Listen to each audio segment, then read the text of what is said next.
पृथ्वी की सेहत से हमारी सेहत जुड़ी है। बहुत ज़रूरी है कि हम सभी का योगदान रहे शुद्ध हवा, शुद्ध पानी, शुद्ध मिट्टी को लेकर।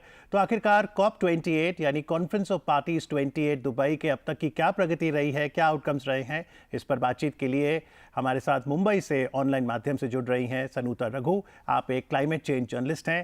Good morning Sanuta. Good morning. Welcome to our show.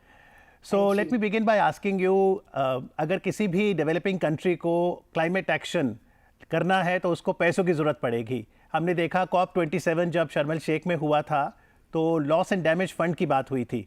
तो दुबई COP28 में क्लाइमेट फाइनेंस को लेकर क्या प्रगति हुई है?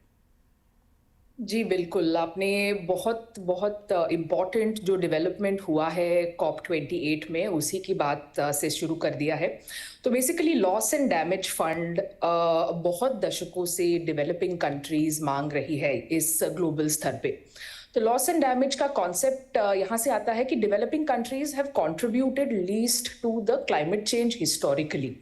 So climate change has caused us not only economic losses, but also loss to ecosystems, health, and things like that. So estimates बताती है कि, developing countries will need about $400 billion a year to achieve this target. And this is an every year figure, right? So COP28 के पहले दिन पे ये हुआ कि ये loss and damage fund है, उसको operationalize किया गया। So countries have pledged about $700 million towards this fund.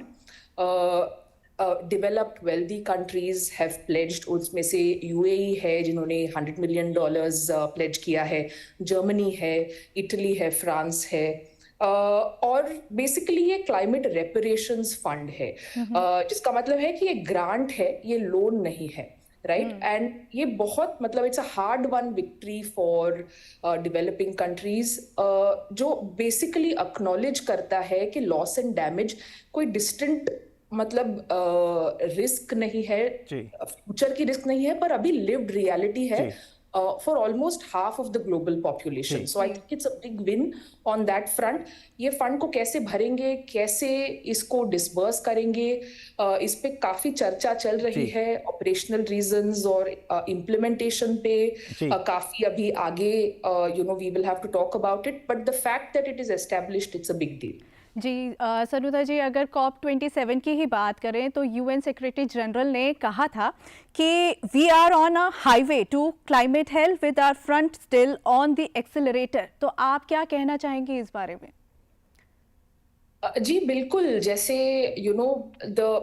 the basic concept of this is कि Paris Agreement ने all the parties in fact agreed के हमें 1.5 डिग्री सेल्सियस राइज तक limit करना है, राइट? एंड एक्चुअली इसमें अग्रीमेंट में 2 degrees है, but they have said that we will try for 1.5 degrees. And secretary general ने भी इम्पेरेटिव ये कहा है कि फॉसिल फ्यूल्स को अल्टीमेटली बर्न करना हमें स्टॉप करना चाहिए। फॉसिल फ्यूल्स क्या है? कोल है, राइट?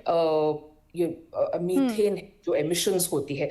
तो this is the fact that we need to stop fossil fuels from from being burned is science ने इसे prove कर दिया है। So like absolutely it's bad. But Sanuta, आज अगर अखबारों की सुर्खियों पे नजर डालें तो एक हेडलाइन ये भी है कि more fossil fuel lobbyists at COP28 than representatives from worst hit nations। तो अगर हमने फॉसिल फ्यूल से नॉन फॉसिल फ्यूल की ओर जाना है अच्छी सेहत के लिए, तो फॉसिल फ्यूल जो लॉबिस्ट वहां पर आए हैं वो क्या तर्क दे रहे हैं? जी ये मतलब I think one of the biggest चर्चे का मुद्दा रहा है इस कॉप में स्पेसिफिकली, बिकॉज ये यूएई में कंडक्ट हो रहा है। UAE has built its wealth on oil money. COP के जो प्रेसिडेंट है इस बारी वो यूएई के जो एडनॉक करके Abu Dhabi national oil corporation के प्रेसिडेंट है और कॉप के भी प्रेसिडेंट है।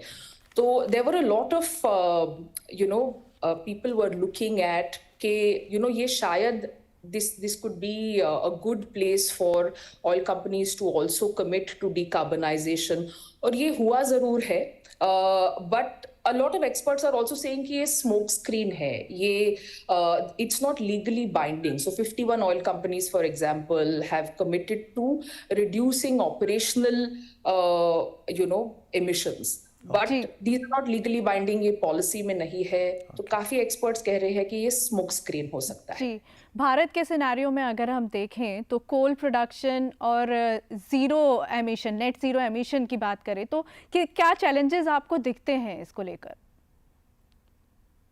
भारत के हवाले से अगर बात की जाए तो हमारा 70% इलेक्ट्रिसिटी कंजम्पशन जो है वो अभी भी कोल से आता है, right? This is a fact, one can't deny it, but we have also bet very very big stakes on renewable energy, for example, right? हमारा our NDCs very specifically, हमने NDCs को achieve कर लिया है. We have reconfigured the target, और we are now aiming for about 500 gigawatts of installation capacity through renewable energy.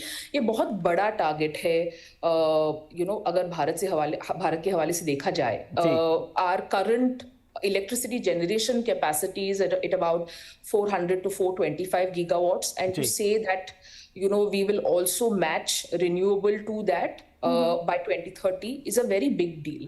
But again, we have to come back to the caveat always कि as of today 70% of India's electricity is generated with coal, and we have to figure out a way जो हो रहा है, इस पे काम हो रहा है.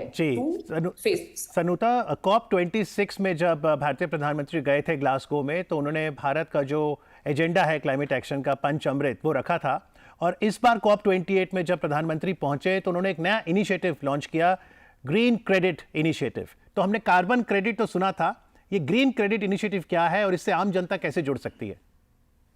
जी, ग्रीन क्रेडिट ये है कि हम सिर्फ कार्बन, ये अक्टूबर में लॉन्च हुआ था, और basically what it means is that you don't only focus on carbon emissions, but हम environment के लिए holistically क्या कर सकते हैं. So it's a credit based system where one can avail of some benefits if you tick some boxes in terms of your holistic approach to the environment and not just carbon emissions. So this is a very interesting step, to make sure that we are thinking about the environment holistically. But the मुद्दा रहता है कि we need to limit our that 1.5 degree rise, and fossil fuels contribute largely to it. Right. Well, it's always a pleasure speaking to you, and in your words, COP28 is the most important conference of our generation. Let's hope that we make adequate progress and everybody contributes to a sustainable planet. Thank you very much for joining us on DD Morning Show. Thank you.